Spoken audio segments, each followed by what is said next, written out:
Thank you for inviting me over. Uh, it's actually quite interesting. I'll be in Sikkim, in Gangtok, Kalimpong.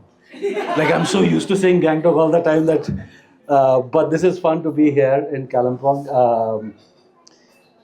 The first time that we're actually discussing something that we share, that Kalimpong and Sikkim shares, and a mountain that I had the privilege of writing a book about. And just driving in today, I was telling Raman and all that we were lucky that we published the book before there was Wikipedia, because our book is essentially like a Wikipedia entry about the mountain. We just collected a lot of stories about Khangchendzonga and what it means for the people who live in its shadow. And so that is what essentially I'm here to share with you today. Um, the exhibition has been an eye opener. It's wonderful that so much work has gone into it, and these stories are being shared with a very local audience. The people I see browsing, that we saw browsing at the exhibition, was also very heartwarming. So congratulations for that. Uh, Bring it to Rachna Books one of these days, and we could maybe have an exhibition there as well. Because when we're talking about mountains, we're talking about climbing essentially. I mean, forget about the stories and the myths. That is all common land, right? That cultural sharing does not know the state boundaries.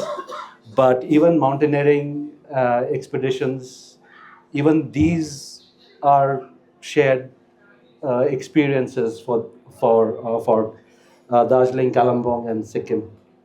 Uh, I hope to be able to touch on some of those. If I had known that there was so much on the climbing stories at the exhibition, I would have beefed up some of the other sections that are there. But for now, let's just go with what I have put together.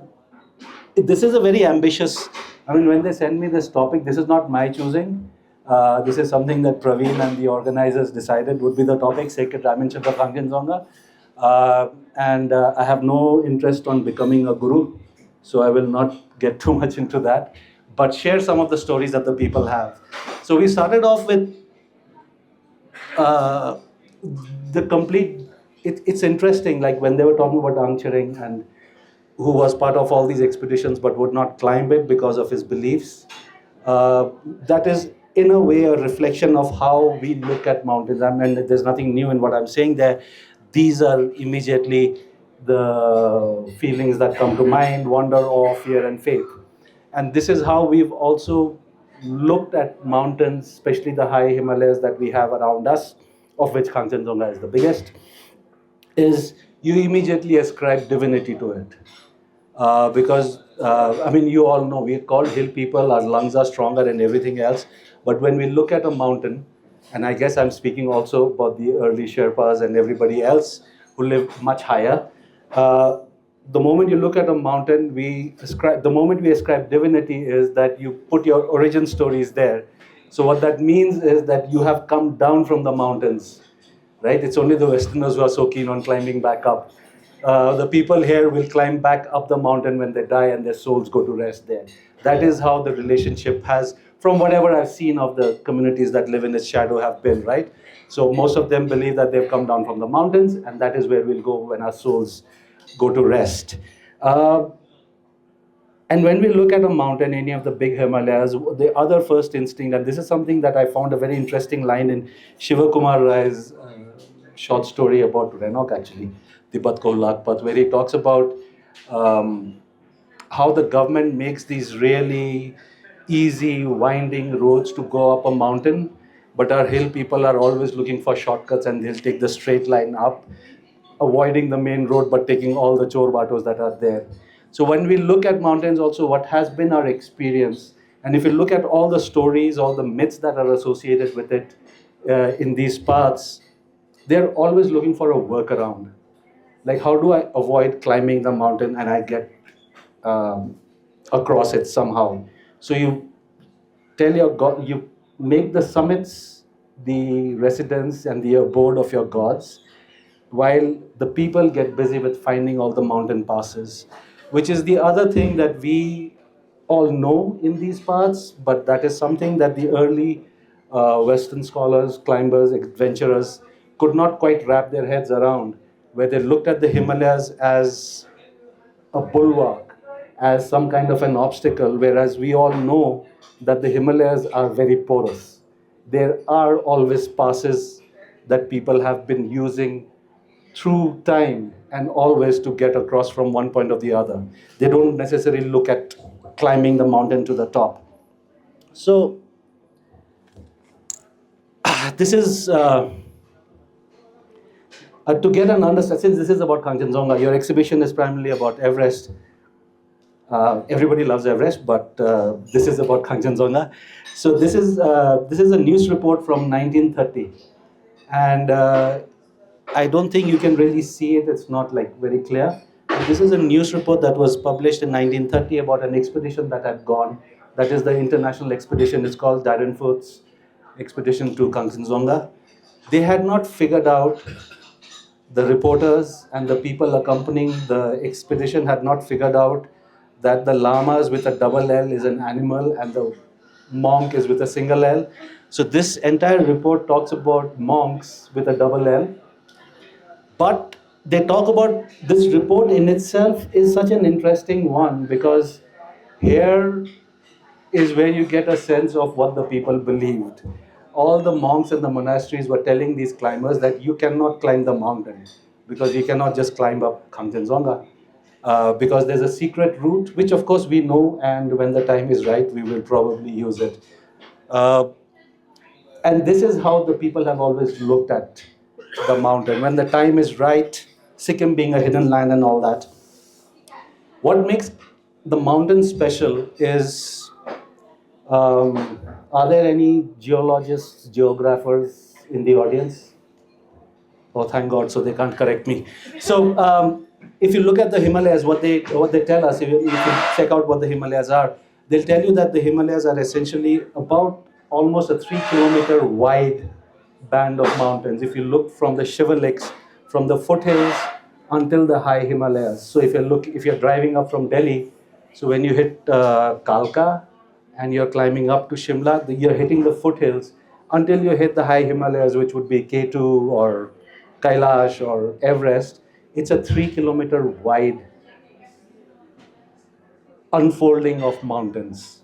Whereas if you look at Khangchendzonga, it is an 8,000er that is within 50 miles of Siliguri, as a crow flies, really. From Darjeeling, they say it's about 50 miles. So what happens with this mountain is that you have K2 at one end. If you're looking at the 8,000ers, you have K2 at one end and you have Everest, let's say, at the other end, surrounded by a whole clutch of other 8,000ers.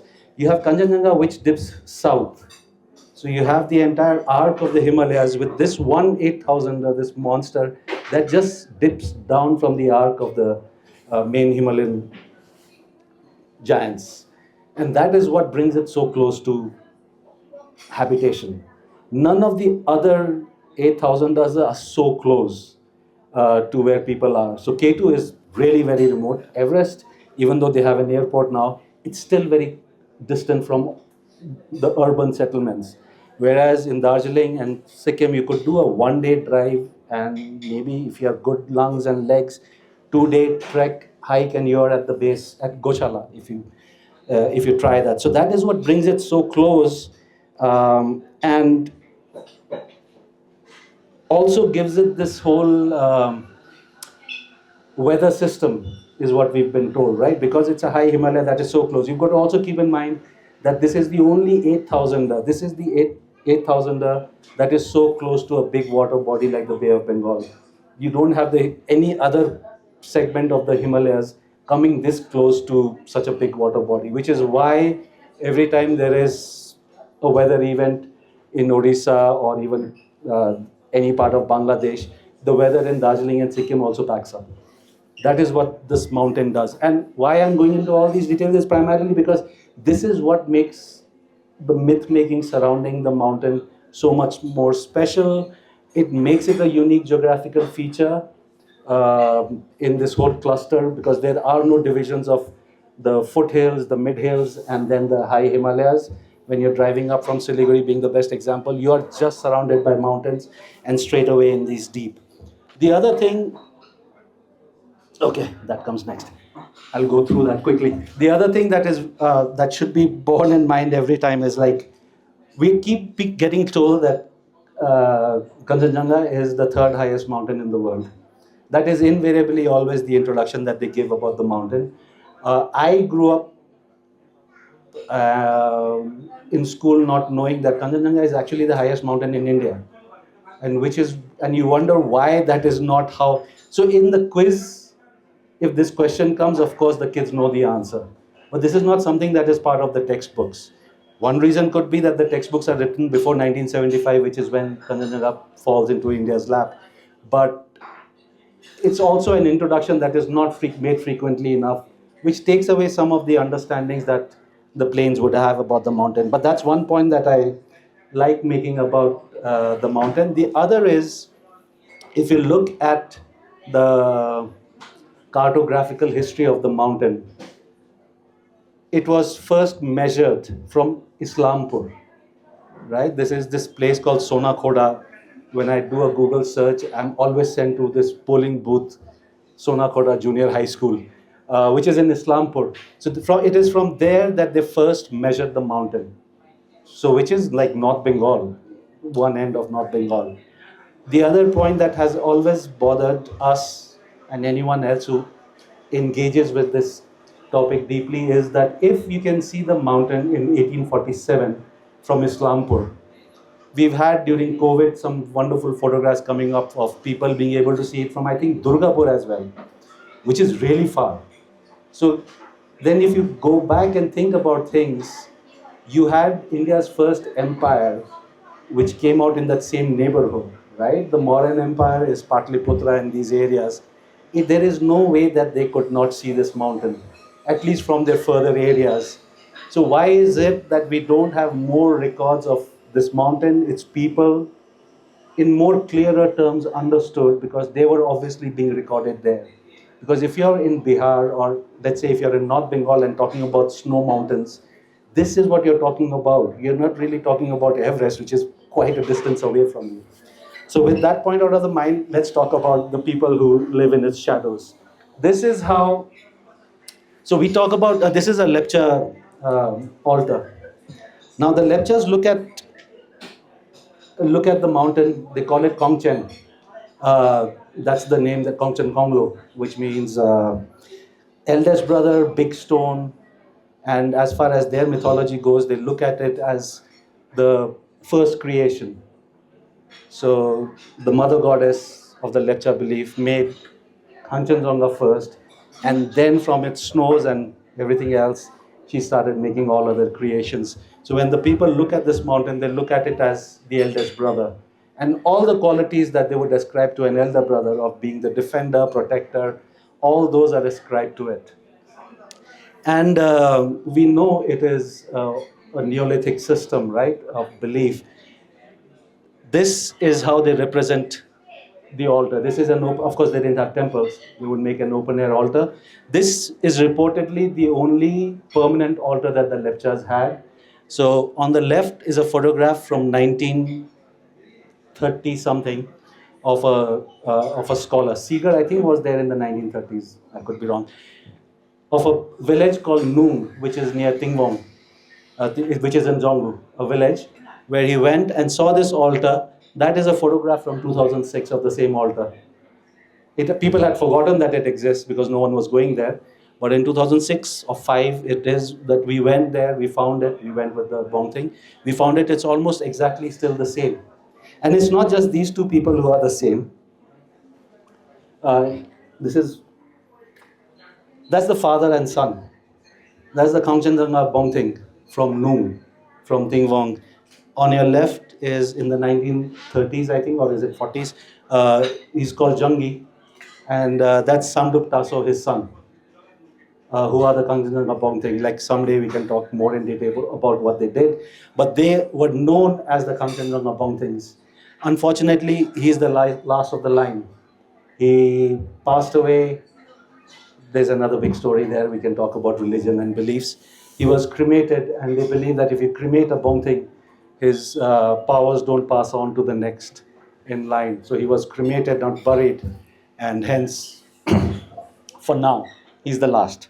So the lectures have always looked at the mountain as a protector, as the eldest brother, as their Maya land, because that's where it's sourced from, where their souls will go to rest. It's on that way that their ancestors are. These are always emotions that they attached with the mountain. And this is quite understandable. I mean, the mountain looks very dramatic from Kalimpong as well. I saw some of Praveen's photographs, which are like kind of crazy. But this is what it looks from Mangnat, if you're looking into Jongu. That's the valley, and there is the mountain. There is no way that you could not make it special and have all your gods live there. And it's a direct route. If you look at the Rongyongchu, the river that comes out from there, it's a straight line. So the lectures also look at the mountain. So when it's the eldest brother, they also ascribe it the quality of being a witness god, let's say. So whenever anything important happens, they have traditionally invoked Khangchen to bear witness to what was happening. The reason I share that is because that comes in next with the other players who come in. So in the mid 17th century is when the Bhutias arrive in, they've been around for a few centuries before that, but when the Bhutias established the kingdom in Sikkim under the Namgyal dynasty. So the kingdom has to be consolidated. Then Khangchendzonga is then made into the abode of the guardian deity of this entire land called Zonga. So that's an artistic representation of Zonga. On the side is this famous religious dance that is performed, and that's a representation of Zonga. On his head are 5 flags. Those represent the 5 treasures so then the whole all the stories they get more refined and more detailed in the Buddhist pantheon of things. And when they're introducing the mountain, for instance, even the name, the lectures call it Khangchen, eldest brother, big stone. So when it's got to be given a Tibetan name, they extend the same name. And it's almost like a force fitting. If anyone knows Tibetan here, they'll know that to call something the treasury of 5 precious items in big snow, this is not how you will put the words together. So Khangchendzonga is very close to Khangchen, so that the shock is not there. And the word literally means Khang is snow, Chen is big, as in Lachen. Lachen is the big pass. Chen is big, Zo is treasure, and Nga is 5. So it's snow, big, treasure, 5. So even in English, the sequence the syntax is slightly off. But anyways, the point being here that they were trying to ease the conversion of the lepchas into their religion and into their kingdom by saying that it should not be such a shock for you because your gods are part of our pantheon. And Zonga becomes the guardian deity, of course, in a whole Buddhist scheme of things. Very interestingly, the 5 treasures that are kept there, that are supposed to be in the mountain, it's an extension of how the Hindu belief system also works. So when the world ends, you need these 5 things to restore life. So when you're talking about the 5 treasures on Khangchendzonga, it is salt, gold, gold and turquoise, books, weapons, crops and medicines. So the point being that, salt you require. Gold is wealth, is a translation for wealth. Books is knowledge, awareness.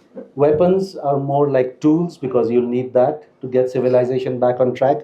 And crops and medicines, of course, will always be required. So this is how the whole easing into Buddhism, how the mountain offered itself. The beliefs around the mountain were adapted to give the idea of a nation, of a kingdom really, of people to see themselves as subjects. And in the 1700s, in the early 1700s, Sikkim gets invaded by the Bhutnis. And eventually the Bhutnis leave. But when the king, Chakdor Namgyal, the 3rd king, when he returns, he realizes that we need to do something because when the Bhutnis invaded, I'm like just being I'm just joking here, really. But when the Bhutnis arrived, Sikkim didn't have soldiers to fight back, essentially, right? So they come up with this whole elaborate. So that's a Pangtepa. This is the Pangte Cham. So performed during Pang Lapsol. Pang Lapsol again invokes the Lepcha idea of witness. So the word means witness our offerings, which means that you're inviting the god to come down and take our offerings. It happens during October, so there is fresh crops that they used to grow at that time. Only religious dance in Tibetan Buddhism, which is performed by lay people, right? So all the soldiers, this person on the side is dressed as a soldier. Only Zonga that you saw earlier in the previous frame is played by a monk because he is going to be possessed by the deity. So that, of course, you need a monk. Everyone else is a soldier. The people lined up on the side there, they're all soldiers waiting for Zonga to come out of. This is Tuklakang Monastery in the 60s. This dance being performed there. The reason this whole invocation works is because okay, we'll get to that. The invocation works is because they're trying to give people a sense of responsibility towards the country. That when a country is invaded, you are soldiers, you are subjects, you have to fight. And you don't have to fight for your king, you have to fight for your god. Because Zonga in this dance is invoked as a general. He's a general leading the army, and all the lay people have been learning this martial art. It doesn't look anything like a martial art now anymore, it's just a dance. But essentially, it was a martial drill, people learning how to use the sword and the. This is from the history of Sikkim Thangka, recording the first performance of the dance. So that's Chakdor Namgyal sitting there as the king. He's choreographed, he's supposed to have choreographed the dance. Outside his palace is the first performance of the Pangte Cham being performed, is how Sikkim likes to remember it. All the other people are sitting on the side. There's some other nasty things that are happening on the side. You can notice they still have the Bhutnis pattern on their bakus. So you can tell that the Bhutnis are being chased out of Sikkim on the top. So it is essentially after the battle with Bhutan and the clearing of pushing them back, which is also when Kalimpong becomes a buffer state between Sikkim and Bhutan, that happens. So this is the Pangte Cham. The witness bit is interesting because that is something that was introduced much later. The other important thing that happened in Sikkim in the past is this 14th century event in which a Bhutia chief from Tibet and the Lepcha Bongting from Sikkim. I'll not tell you the story, I'm sure all of you are familiar with the story, but they met. That's on the knees is Kebumsa, that's Tekong Tek, Negungnal. It's a very interesting point that a lot of people don't seem to appreciate enough is that of all the early personalities of Sikkim, Tekong Tek and Negungnal, that's the husband and wife, the Bongting and his wife, they're always referred to together. It's like Ram Sita. Whereas we don't really know off the top of our head the names of the queens that the Bhutias had or any of the other kings had before them. So that's also something that would be interesting to explore about what her role, Nekungnal's role in this whole episode is kind of now, because later stories have all been written by men. We don't know what role she played, but she obviously had something to contribute for her to be remembered, not just as a name together with Tekong Tek, but also in all the iconic representations that you make. You cannot have just Tekong Tek. There is always this lady with him, Nekungnal, which will be interesting to explore someday. So this is the other altar that if you have visited Gangtok, driven up, this is Kabi. So the blood brotherhood ceremony between the Lepchas and the Bhutias in the 14th century was undertaken at this spot, and they erected these stones to bear witness. So these stones, when you're invoking Khangchendzonga to bear witness to something you do, there's always a set of 5 stones. So that's the 5 peaks of the mountain, there's the 5 treasures that it has. So whenever you see 5 stones that the Lepchas put up, that's always a representation of Khangchendzonga. Otherwise, it can be just a single stone as well. And that's one of the Bongtings performing prayers there.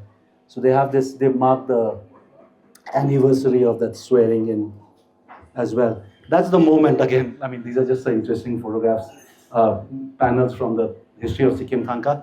That's Thekung Tek Nekung Nal. That's Khebum Sa. I don't know what his wife's name is. That's not something that we know. They're blessed with a child. They come. This is the first time that the blood brotherhood is being um sworn. This is a representation of that. All the offerings are there. On one side are the Bhutias, on the other side are the Lepchas. And they take this oath in the 14th century that they will be brothers. The Bhutias eventually formed the kingdom in the mid 17th century. I know that Kalimpong has its own version of these stories about how things played out and what the oath was taken for, but we can discuss that maybe when it's not being recorded. The other community that lives in the shadow of the mountain are the Limbus. So that's a statue of Sri Zanga. And I don't know, that looks like Amitabh Bachchan from Jadugar. But anyway, so this is being made in Sikkim. So at a place called Hibarmyok, I think. That's the spot, that's the mountain behind you, Khangchendzonga. Sri Janga, so the Limbus also have associate a very special relationship with the range, with the Khangchendzonga range, not so much Kanchenjunga itself, and I'll soon show you why that is the case. Because right at the core of the Limbu land, which is now in Limbuan in eastern Nepal, they have a much bigger, much more dramatic mountain, and that's Janu. So this is Janu. That's the mountain that dwarfs Khangchendzonga from where the Limbuan. I mean, this is just 7,000. Like, it's not a very big mountain. It's 7,000 meters. Khangchendzonga breaks 8,000, right? But this is right above where the Limbus are, and it looks like a. So it's also sometimes referred to as a meditating hermit. The outlines, you could imagine that. So the Limbus also source all of their origin stories, their knowledge, everything that they have, that they possess from this mountain, which is part of the Kanchenjunga range. So when they come into Sikkim from where the mountain, you can see it from here as well. It's on the left of Kanchenjunga. When they come here, of course, Kanchenjunga becomes the mountain that you need to be able to see, at least from where the temple, the site where the statue and the project is being made. This is in Limbuan. That mountain in the background is Janu. And now that everybody has started making temples, which was not a thing earlier, it was all open air altars. So the Limbus have actually made a small temple there at the base of Janu. So Janu is just across Kangla in a way, if you go to Zongri and take that pass into Nepal. So this is the mountain for them. Now, the three communities come together, and this is a scan from a textbook that was made by I think Cambridge University. Who makes textbooks, Cambridge or Oxford University Press from Calcutta? Both of them.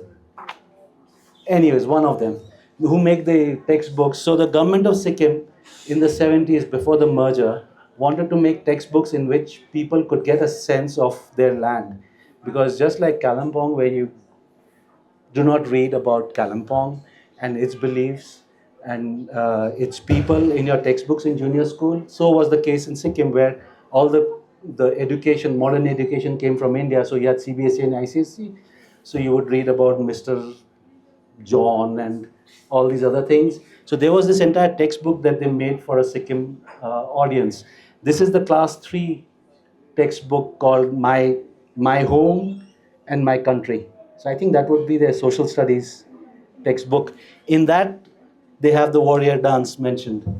That is the Pangte Cham is introduced to class 3 kids when they talk about Sikkim. And they invoke it as the worship of Khangchendzonga. Unfortunately, this book was never introduced into Sikkim school because the Oxford or Cambridge, whatever, Cambridge University Press completed the book in 1974, and it was supplied and it was to be introduced in schools from 1975, which is when the merger happened, and the palace could never introduce these books because this was done by the palace. And this just fell through. There were some copies of this book lying around, so we kind of had access to them. So that kind of takes care of how the people looked at it. So every time the people or the land was in distress, they would invoke a different aspect of the mountain to suit their needs, from a benevolent elder brother to a warrior general to just generally keeping the faith and brotherhood going among the different communities. This is a chapter which I think everybody in the exhibition would be more excited about. So what also happens is, you know this. I mean, you put up that whole exhibition, but since it was mostly about climbing, I'll just tell you something about what happened before the climbing began. So the government of the British set up something called the Permanent Native Establishment of Trans-Himalayan Explorers. This was a secret unit of explorers that we know as Pandits, who would be played into areas that the white man could not go because he would stand out, but areas that he needed to know more about. Areas that on the maps of the East India Company and the British were marked as where there be dragons, because they had no idea what was there. So the locals would be played in. They were trained in measuring, cartography, and things like that. Pretty advanced spy stuff for its times. And they were the Pandits. Now, we all know that the famous Pandits are from Uttarakhand. Pandit Nayan Singh, these are the more dramatic, the earlier Pandits that you had. But Sikkim and Darjeeling as well, because they all played out of Darjeeling, because that's where they were mounted from. Also had its share of Pandits. And before we can even talk about any other Pandit, this is the guy who perhaps has the most dramatic and the sad story. You should just tell me when it's about 19, 20 minutes, whatever, right? So that I can round up. So this is Kintup. There is a running debate about whether Kintup is a Lepcha or a Bhutia. It doesn't really matter. I mean, he's from these parts. Some documents record him as Lepcha, some record him as a Bhutia. This is happening in 1879. At that time, the Britishers were not very good at telling the difference. They still are not. People who are not from this area still can't tell the difference. You can imagine what the British records would be. So he's Kintup. He's known as K. They all got their initials. This is when he's much later in life. Now, Kintup in 1879 is picked up from Darjeeling by this British officer who has this theory that the Sangpo in Tibet and the Brahmaputra in India are the same river. So it's such a harebrained idea. So he picks up Kintup, who's at that time about 21, 22 years old, 1879. Picks up Kintup, gives him 500 marked logs. I mean, by logs we mean small bricks of wood, which were marked some code. And his job was to go into Tibet as a trader with some caravan, reach that area near Arunachal where the Sangpo is believed to take a turn and become the Brahmaputra, reach there, float these logs into the river, and there will be someone down near Guwahati on the Brahmaputra watching for these logs, and if the logs arrive, then it's the same river. That's the idea. They send him immediately after crossing Nathula. Whoever is taking him sells him into slavery. Like, he abandons him, makes him a slave. Kintup holds on to the 500 logs for 3 years. He works his way out of slavery, then tells his master, I have to go on a pilgrimage, follows the route that he was supposed to take, goes up. It's 1879 that he left Darjeeling.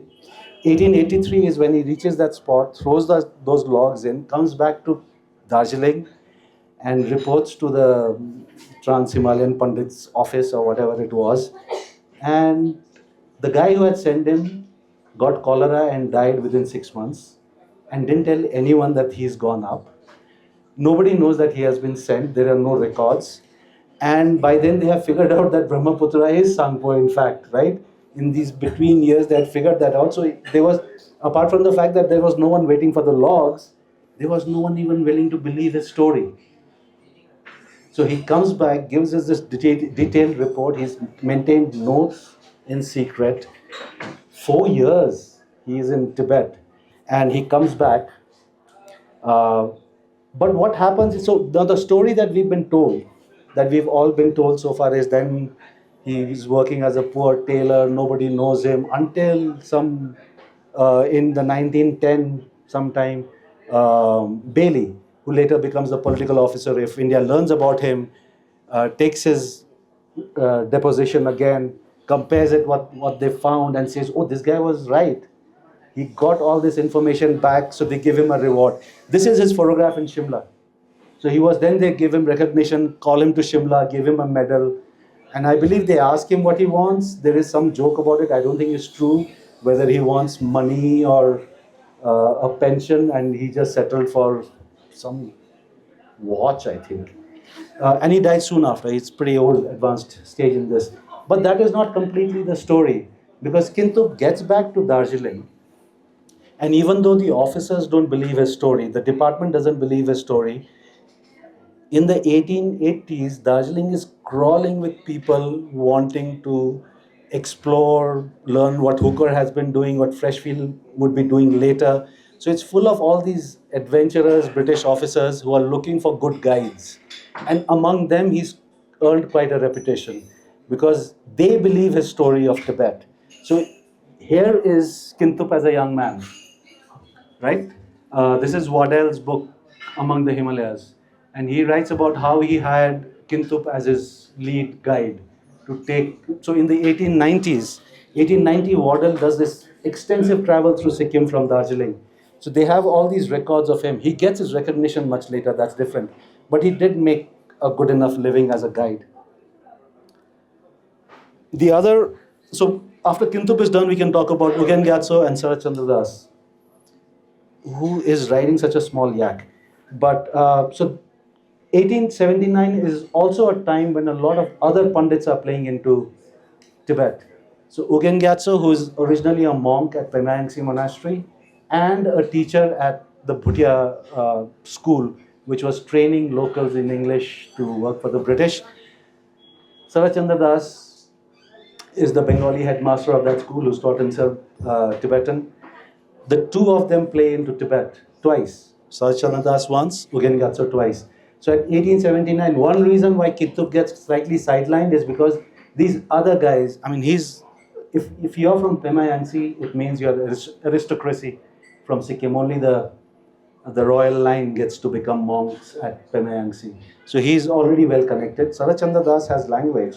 He knows, he's a Bhadralok, I guess, from Bengal, right? He has Bengali, he has Tibetan, he has English. So he writes his book, he writes his reports. So Kintup gets kind of sidelined, I guess, his escapades. These books become much more famous. And the other favorite of anyone who follows pundits and explorers would be Rinzing Namgyal, who's known as RN. He is the Qazi from Mangan, Maling Qazi as he's called. But RN, and that's the map.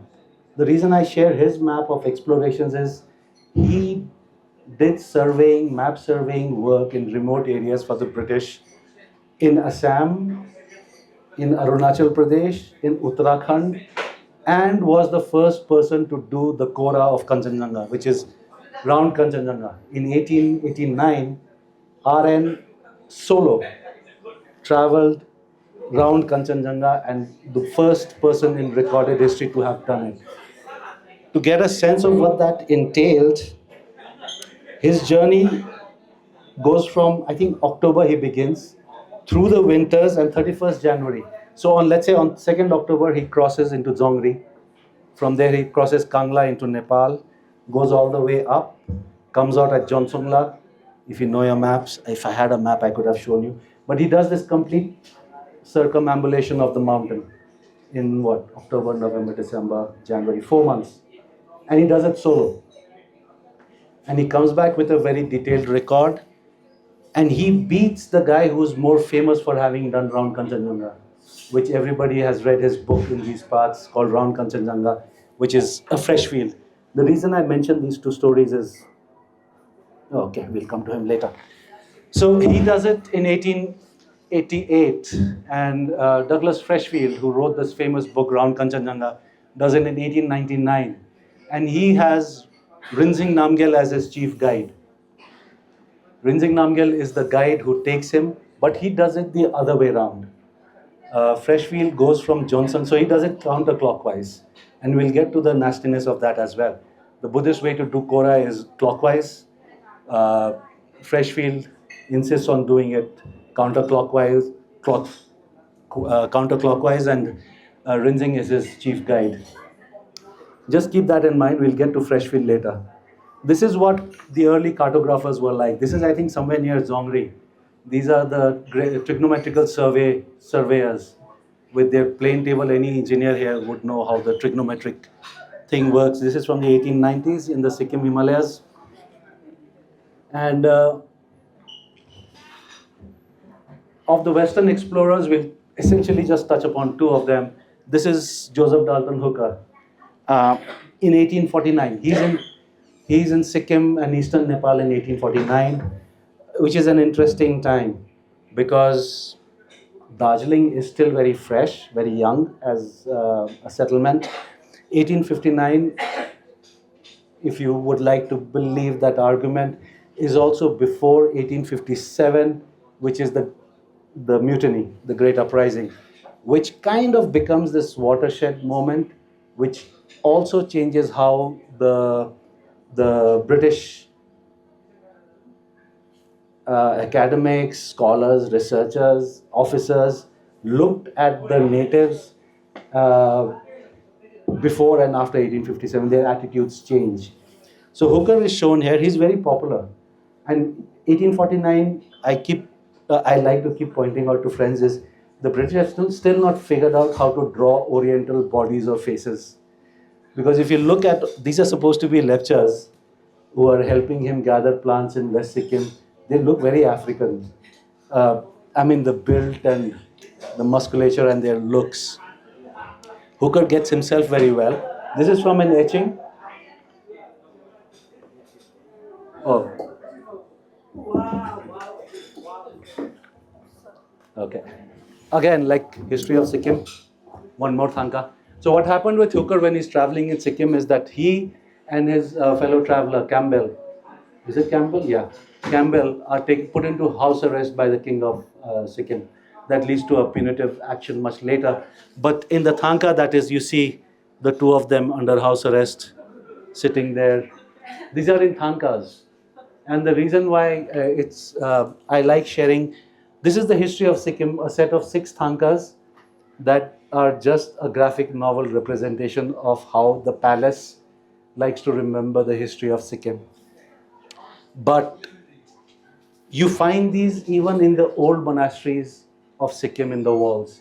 The old Sikkimese monasteries have these on their walls as well, which unfortunately nowadays when they are being renovated or repaired, a lot of these panels are going missing with only the gods remaining. So these moments and how people caught them, because this Thangka, history of Sikkim Thangka is commissioned in 1960, I think, but it is based on what was existing on the walls of the Sikkimese monasteries already. So it is not imagined afresh. These are all copies, because I've seen some old monasteries and the paintings that they have on their walls of the history of Sikkim, they're very similar. So so that's Hooker. Those are some other episodes from Sikkim's history. This is when they're forcing a treaty on them. To give you an idea, when I say that the Westerners, the Britishers had not figured out how to draw Oriental faces, they also had not really figured out how to draw the kind of houses that were there in these parts. This is the palace at Tumlong. If you see the ruins today, this looks really not a very accurate. Or look at these. These are also from Hooker's sketches that he published in some magazines. Not in the book, but in some magazines after he came out. This is supposed to be a lecture lady, right? So it's that early.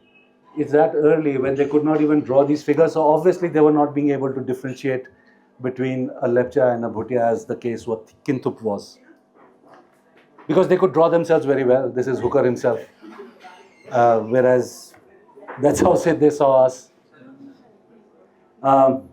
The other guy in contrast, so I'd like to just stay with Hooker for a bit, is because Hooker's book, it's a 2-volume book, Himalayan Journals. it's it's very it's not condescending at all to the local community. Uh, his observations are, he's a botanist, but his observations on the people, their beliefs and their way of life and their belief systems is quite on point. What he writes about the vegetation, of course, is brilliant. And that is also the time when I think the science of natural, what is it called? Natural sciences? Is kind of exploding, because his best friend at that time is Darwin.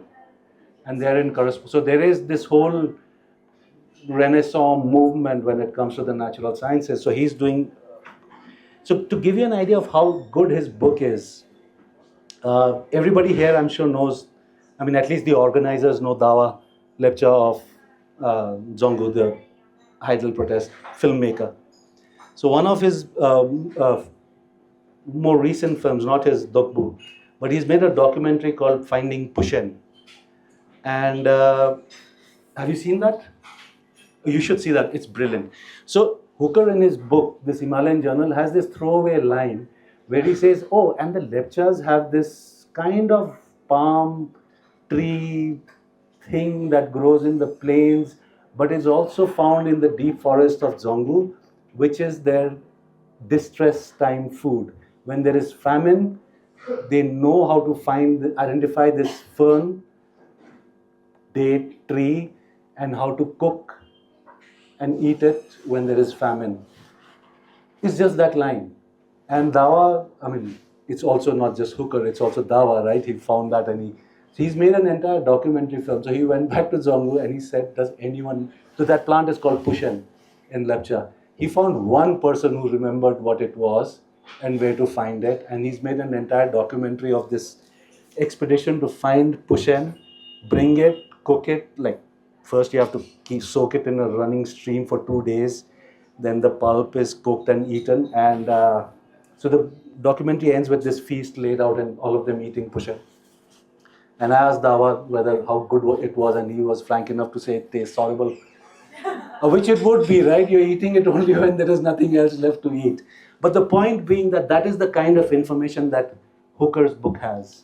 And that is why I like to contrast him with Freshfield, Douglas Freshfield, who does Round Khangchendzonga in 1899. I know a lot of people who love this book, and it is wonderful for the routes he takes and the passes and all the trekking options that it offers, this book. But I've never been able to understand this book, appreciate this book, let's say, too well, because he's describing these mountains, comparing every feature to the Alps. He's writing for a European audience, describing these mountains for an audience that knows mountains that are closer to them. And his book is full of, by now the whole colonial attitude towards local people is at its peak. He has Rinzing Namgyal, who by then has been, like Rinzing Namgyal has been requested to come out of retirement. He did his exploring in the 70s. In 1899, he comes out of retirement. He's a Qazi in Mangan, like he's kind of settled down and is living off, he's the Qazi of Zongu actually, funnily enough. So he's living off whatever he's stealing from the king's quota. And they force him out of retirement to guide Freshfield on this expedition. And throughout the book, Freshfield is constantly running Rinzing Namgyal down. When I first read it, I thought maybe Rinzing Namgyal did not really know what he was doing. But this is the guy who did it solo. And now when you look at it with fresh eyes, you see all the problems that are there. Because if Freshfield were to give him too much credit, then how does he claim to be the first to do Round Khangchendzonga?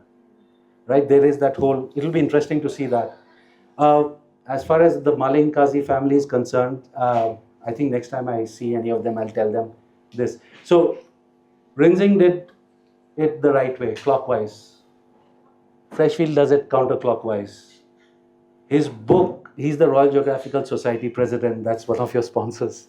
He's the president of that organization. His book is being awaited because articles have come out.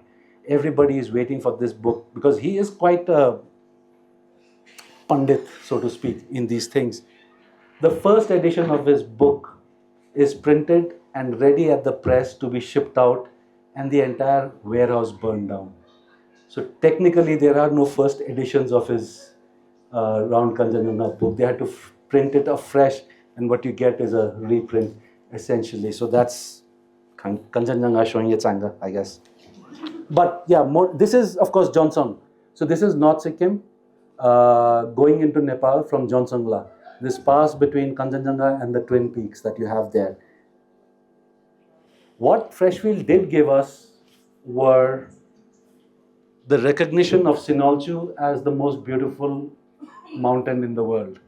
Now, and this is a photograph by, all the photographers here will appreciate, Vittorio Sella, who is believed to be the real dawn of when it comes to mountain photography. So Vittorio Sella and Freshfield both say that Sinolchu in North Sikkim, which is a tiny mountain really, we can see it though, is the most beautiful mountain. And they were so convinced that it's the most beautiful mountain that Round Kanchenjunga, a book on Kanchenjunga, when you open it, the first photograph is this of Sinolchu. This is another photograph of Kanchenjunga from the Green Lake area in North Sikkim. Now, is very quickly, if you look at this, what people tend to forget is that the introduction of Sherpas as the best company to have when you're tackling the high Himalayas is something that was refined in Sikkim. And this again comes back to how Kanchenjunga is dipping south and this. So a British adventurer officer like Kellis, who's I think a chemistry professor, kind of, Alexander Kellis, who is based in Calcutta, can just come up to Sikkim, Darjeeling, and within 2 days be at Zongri and try out all the climbing that he wants to do. And that is how he climbed. So from 1907 to 1921, Kellis climbed extensively in Sikkim, in West Sikkim and in North Sikkim. And he's the one who wrote a lot about warning the people that you're going to suffer altitude sickness, because in the early days, no one had really gone up that high. And he's the one who wrote extensively about how we have to use the Sherpas. And he was very specific about, he didn't mean Bhutias, he didn't mean Lepchas, he didn't mean locals. He very specifically meant Sherpas from the Solokhumbu area to be used. And these were the people who climbed with him. In 1907, they were climbing in Bakhus. Like this is at around 19,000, 20,000 heights that they reached. They were climbing in Bakhus with a rope, and even someone would know what these shoes are called. These are not climbing shoes. These are like, yeah, we know them only as dancing shoes really, right? For the Tibetan folk dance, they'll be wearing these, and they were climbing with these. That's the expedition so Freshfield did this complete Sahib expedition, right? So he had portable commodes and dining silverware and people with gloves serving him every evening soup and 2-course or 3-course meals. That is why the train of supplies went this long for him. Anyways, but this is 1907 when Kellis began climbing in Sikkim. That's Alexander Kellis. So he became, and this is, he became so good and so respected as a climber because he was doing all these expeditions alpine style with his Sherpa company, that they called him over. I think it was the 1921 expedition that you have some exhibits on, right? 1921 expedition to Everest. So he was invited for that. He had just finished a whole climbing season in West Sikkim. There's a mountain in North Sikkim named Kellis Peak because he was the first to summit it. But he just managed to cross North Sikkim into Tibet and took ill and died. And that's his grave. That's his grave that the expedition made. And the mountains in the distance are the North Sikkim mountains because they wanted his grave to be looking at the mountains he so loved. So they buried him there. That's near Khangchendzonga. Those photographs also you'll see in the expedition down below. So Kellis and Hooker become kind of really interesting personalities for what they wrote in these parts. Now, we always talk about how the Sherpas never got their due when it came to climbing. Things change a bit because when you have a very popular guy. So this is a 1930 expedition. Of course, they say Porter is killed. I have heard some conversations where people are talking about when the expedition details are given, porters are just referred to as numbers, and many of them don't even have names, and they just have their call signs or pet names that are used. It was slightly different with this character. This news report that we are seeing here about the person who died is this Chetan, right? Which is, of course, not a very Sherpa name, Chetan. He's Chiten. Chiten, which gets mispronounced as Chetan. And on the camp, on the expedition, because he's always up to some mischief, he's known as Satan, right? And he's very popular. So when he dies on the expedition on Khangchendzonga in 1930, the expedition is called off, and all the publications that came out after that, the Alpine Journal, the Himalayan Journal, and a couple of other mountaineering magazines or periodicals that used to come out at that time, carried his obituary, written by his expedition members, some of whom were very Frank Smith, big time journalist, those guys. Very quickly about the climbing experience, what makes Khangchendzonga so special. My book, as you heard, is called Sacred Summit. It's not just sacred because that's where the gods live, as far as the Sikkimese people are concerned, but also because this is the only, might not be true in real terms, but in beliefs, is the only untrodden summit. That's the summit of Khangchendzonga in 1955, when the first expedition climbed the mountain successfully. On your right is George Band, the one of the mountaineering pair who climbed the mountain. They gave a commitment. They were climbing from Nepal. But before they went on the expedition, Charles Evans, the expedition leader, George Band, I interviewed him, so he remembers that conversation as well.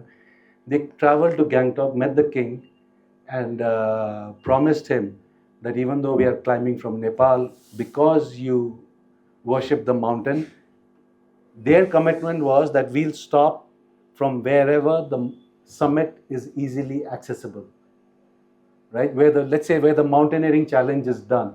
So from here is you just walk up to the summit. And so I asked him, those look like footprints. So he said, no. At the top of the mountain, this is the ridge line. When you have wind blowing, this is the pattern that the snow, it leaves on the snow. So these are not footprints. He's a nice guy. I believe that he stopped short. But very interestingly, this is 1955. Also keep in mind that the first expedition on Khangchendzonga was mounted in 1905. So it took 50 years for them to succeed.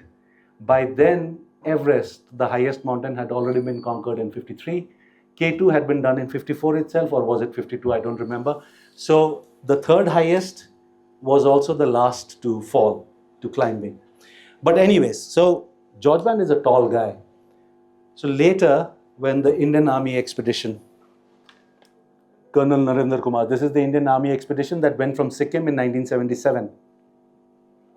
The only people to summit it from the Sikkim side. Only one expedition has ever succeeded from the Sikkim side, the northwest face, I think it's called. And that's in 1977 by the Indian Army. It was an insanely ambitious expedition. Anyone who understands mountaineering will know that you're not supposed to spend that much time on a mountain. These people started in December and they were on the mountain till May end. They just stayed there until someone summited, I think. Right? So these are photographs. And it was on such a shoestring budget that they didn't even have good cameras or equipment really. So this is the quality of photographs that they came back with. I remember Colonel Bul Kumar saying that we planted the flag. He didn't climb it. He was leading the expedition. That's the flag on the side that they planted. And he said this was planted below the summit. And a later expedition which reached that spot can confirm it because they found the flag there. What is also interesting about this mountain, this summit, is that they could not see the climbers from Green Lake in North Sikkim where they were camped. They could not see where they were. They're so close. They got a wireless message from China. So the Chinese were watching the climbing from their side, and they over wireless got in touch with the Indian Army expedition telling them that your guys have made it to the top. And so much for like surveillance and secrecy. And so the story that I wanted to share about Colonel Bul Kumar's expedition is, in 70, he tried before that, Sikkim did give permission. It is the most difficult phase, they say, of all mountaineering challenges. The Sikkim phase from North Sikkim is the most difficult. So Sikkim didn't give permission, and after Sikkim merged, so before Sikkim merged in 74, he's I think the principal of Himalayan, the HMI in Darjeeling at that time. He goes to meet the king. King visits Darjeeling quite often. He goes to meet him and he says, I want permission. The king says, he got very upset. The Hope Cook got very upset, saying, don't you know that my husband's God lives on that mountain? How can you ask him for such a favor? And so Colonel Kumar says, but like the British, I will also stop 6 feet below the summit. And that's when the Chogyal Paldenthondop Nangal, the last king, he said, don't tell me about 6 feet. George Band is 6 feet 3 inches. When he stops 6 feet below the summit, his head is still 3 inches above my God. So they didn't give permission until, of course, the merger happened and the Indian Army did it in 2 years. The final section very quickly is just actually, I think we are running. Yeah, so the other idea was to see how the mountain inspired art. We know about the religion, we know about the adventure. Why should artists and photographers not be part of the story? So the mountain as muse is this painting that you have on the side is by Edward Lear. This again is another example. It's in 1874. So he was commissioned by some rich American to do a series of oil paintings on India. And apart from Calcutta, Agra, Taj Mahal and everything, Red Fort and whatever else, he also did, so it's called Khangchendzonga. I mean, like 1874, they were still spelling it like that. They still didn't know how to paint locals or forests. I mean, that's like straight out of a Tarzan comic, yeah. So, but it's 1874, it's there in museums. It's a set of, I think, 3 oil paintings, slight variations. But wonderful for the time it belongs to, right? It's from 1874. One of the earlier paintings that we have with a Western hand. This this is Hiroshi Yoshida. I would like to believe that if we got the right publicity, this could have been the great wave, like that we saw all over, it seems to be, right? So it's the same technology. It's the woodblock print style of Japanese painting, and he also did your Red Fort, Agra, everything else, but he did a set of 3, morning, afternoon, evening, of Khangchendzonga, and it's really nice. And somehow just did not catch on much, like it did not become a very popular icon, which could easily have become. This, of course, you all are familiar with. Crocodile is full of these paintings, right? This is Nicholas Roerich, and this whole series he did from the northwestern frontier on into Tibet and Kanchenjunga. I believe his exhibition in New York has a very good collection of the Himalayan paintings, including Sikkim. This is all. I like to share this one because this is Kanchenjunga, the 1962 film by Satyajit Ray, in which we know Satyajit Ray is a copywriter, ad film guy, and all that. This is 1962. So he does this in Bengali. Anyone read Bengali? This is Kanchenjunga in Bengali, written in a very Tibetan style, and which is, and the other one is, Raman took that photograph and shared it. That's the other one is in the British Museum, a display, which is also a panel from the credit scene of Khangchendzonga, the 1962 film. I have spoken to friends about that film, and a lot of people have problems with that film and what it, the class scenes and all that it denotes. But what he gets right, I think, is in that movie, Khangchendzonga, it does not have a role. Like, it's not like Khangchendzonga is invoked or referred to in the movie. I've not seen the movie, so I'm not very sure. I've just spoken to people who've seen it. But it's one of the, in 1962, he made a real-time movie. One of the things about this movie is that it's real-time. So if it's 2 hour long, then it's 2 hours in the life of this family. So it's real-time. It just follows that sequence. That is the gimmicky part. But the mountain is invoked as a witness. It is just there in the background, watching this story unfold, which I think is a pretty neat and interesting acceptance, or let's say invocation of how the people in these parts see the mountain. These on your left is, of course, from this brilliant book that Hooker came out with on rhododendrons of Sikkim. That one is, I don't think you can see this anymore this way, right? This is Khangchendzonga from Jala Pahad. I don't know what part of, I mean, it's a sketch, so we don't even know if it's accurate. But this is 1870. And these had become very popular as postcards. So they would do these paintings, and they watercolors, or this one I think is pencil, because I don't know what it is. Anmol's an artist, he'll probably know. It's pencil on Chinese pigment. Pencil and Chinese pigment on paper.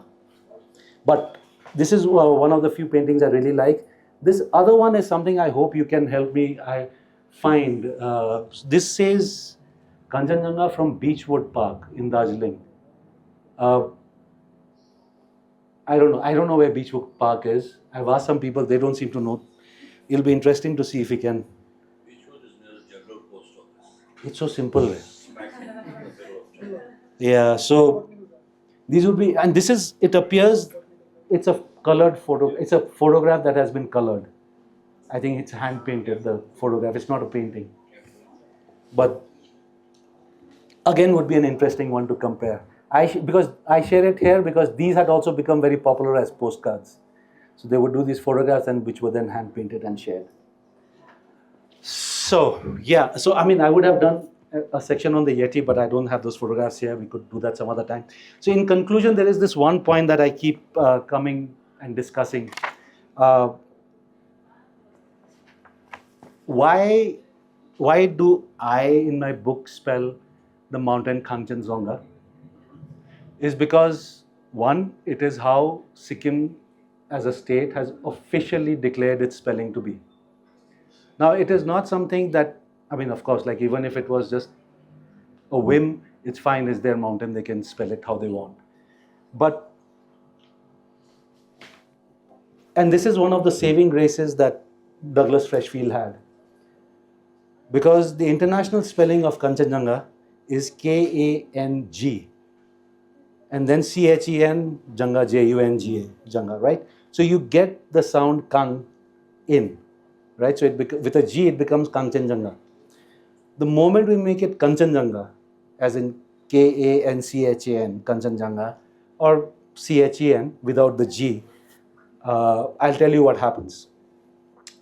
So in 1931, there is a Panditji, Sanskrit, like, so it's not just a Brahmin, it's a Sanskrit scholar, Pandit, who does this really elaborate article in the Himalayan journal, saying Khangchendzonga is a Sanskrit name that has been bastardized by the Tibetans, right? Because Khangchendzonga means, Kanchan is pure and golden, Janga is thigh. So this mountain's name is actually Golden Thigh, which is like, and it's published in the Himalayan journal in 1931. One of the few times, and why I have that other photograph, that's Chogyal Tashi Namgyal, the second last king of Sikkim, who was a painter. in the background you can see his paintings. He loved painting Kanchenjunga also. But the reason his photograph is there is because then he made his office write a rejoinder to the Himalayan journal saying, you've really got it wrong. Like, to think that Tibetans and Tibetan speakers and Bhutias and Lepchas are so primitive that, because that article also made the argument that these people are so primitive that they don't name their mountains. So they could not have named this mountains. It's a Sanskrit name that has been spoiled. So he said, that's so wrong of you to think that. And he listed out 20 mountain peaks that surround Lhasa, that each have a name. He said, there is your example that Tibetan speakers know how to name their mountains. And then he went on to give the entire etymology of Khangchendzonga. He said, you are getting it wrong because you are reading it from, you're learning of the name from the wrong accent. You have to ask the name to a person who speaks the language. Then we'll tell you that there is no Kanchan sound, like there is no Kan sound in Tibetan. It is Khan. And from there you'll break up the sound and it becomes Kanchenjunga. So he wrote this entire letter, rejoinder, and throughout that letter, when he's referring to the mountain for a normal audience, he's spelling it Kangchenjunga, which is what the Royal Geographical Society established was the correct spelling, because Freshfield sat on that committee. So that's the one thing that you'll have to grant him, is that Freshfield was insistent. He tried very hard to get Everest renamed Chomolungma. That didn't work. He tried to also get K2 renamed Chogori. Not renamed, like to be correctly named Chogori. That didn't work either. What worked was Khangchendzonga. He said, there are, like they listed out, there were about 26 spellings that they themselves had been using for the mountain, Khangchendzonga. And he said, like, this is going all over, too crazy. And the international spelling for Khangchendzonga is with K-A-N-G. And the reason why I say what's in a name is exactly this. If you do not insist on the correct spelling, then maybe not now, but 20 years down the line, 30 years down the line, some descendant of that Sanskrit scholar will come back again and come up with his own etymology of the mountain, which will be kind of unfair to how things went. So that is basically the point that I was trying to make. So we should make it a habit to at least spell it the way the internationally accepted spelling of the mountain is, and stop doing the K-A-N or C-H-E-N business. In the end, I'll leave you with this wonderful headline that was published in my own newspaper in Weekend Review in 2000, I think, year 2000. So one of the most ambitious expeditions, this is the final, so we are now rounding up. This is the final picture I have. This, one of the most adventurous, exciting expeditions on Kanchenjunga was by the Germans in 1929 and 1930. So that was led by a climber called Paul Bohr. They did brilliant work. Chitin was part of that expedition as well, of an earlier expedition on that group. They failed. Though both the expeditions failed, they could not summit the mountain. In the year 2000, Paul Bohr's grandson managed to get permission from the government of India to climb Kanchenjunga from the Sikkim side. Sikkim had no idea. Sikkim has banned climbing on Kanchenjunga, even at that time. But the Ministry of Home Affairs get permission and he arrived. We broke that story, which is also the pettiness of the Indian Army. So what happened is, every expedition has an expedition card. So if you look at all the archives, they'll have this big poster or card with the name of the expedition and the entire team's photographs, passport size photographs that you had of the porters. So they'll have team leader, everybody's photograph is on the side. So they did that. They published it in Austria and Germany or wherever, nicely produced cards they had. They came. The Indian government has this rule that all mountaineering expeditions have to have an army liaison. You cannot climb Indian mountains without an army guy accompanying you. And that army guy was included last minute. So his photo is not there in the expedition card. So a friend of mine used to run a DTP, which is a thing that if you're a dinosaur like me, you'll know. There used to be things known as DTP operators, desktop publishing. He used to do Coral Draw and all these things. So they went to him, the army guy, major captain, had come to him with his passport size photograph with the card, told him to scan it and Photoshop his photo also onto the expedition card. I happened to be there in that DTP office with this guy, and I said, "When did this happen?" And we ran the story. Shit hit the fan because Sikkim. This is Sikkim's holy mountain. You're not supposed to climb. Anyways, but it was too late. They went on the mountain. They tried the expedition, and they failed. Like this headline says, this is one of the better sketches that my friend Pankaj made for us, editorial cartoons, which shows this hand coming down from the mountain with this porter saying that, "Mr. Bohr, I don't think that hand is there to bless us." So that was the expedition. We recently had this whole, if you were following the news, we had this whole controversy over in Sikkim, some organizations protesting the climbing of the mountain from the Nepal side as well. So that is what sometimes the mountain can tend to invoke. But yeah, but that's it. If you have enough faith, I guess the mountain can look after itself. With that, thank you.